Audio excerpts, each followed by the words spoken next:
কুয়াকাটা, যাকে বলা হয় সাগর কন্যা, বাংলাদেশের দক্ষিণ প্রান্তে দাঁড়িয়ে আছে সে।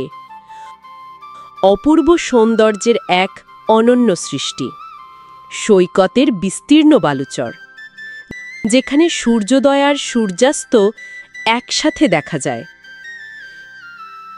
কিন্তু শুধু সমুদ্র নয়, কুয়াকাটার আছে ম্যানগ্রোভের সবুজ দুর্গ, ঝাউ, গেওয়া, কেওড়া, সব মিলিয়ে যেন প্রকৃতির আঁকা এক বিশাল ক্যানভাস।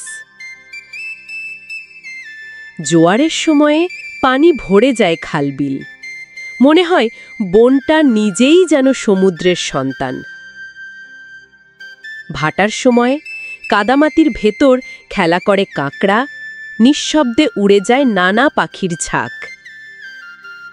সৈকতের ধারে দাঁড়ালে দেখা যায় বালুচরে গড়ে ওঠা মানুষের জীবন, মৎস্যজীবীর নৌকা, জালের সারি, আর দূরে অসীম সমুদ্রের গর্জন। সব মিলিয়ে কুয়াকাটা এক অদ্ভুত সিম্ফনি। এখানে প্রকৃতি আর মানুষের সহাবস্থান। মানুষ সমুদ্র থেকে জীবন খুঁজে আনে, আর বন রক্ষা করে তারই ভারসাম্য।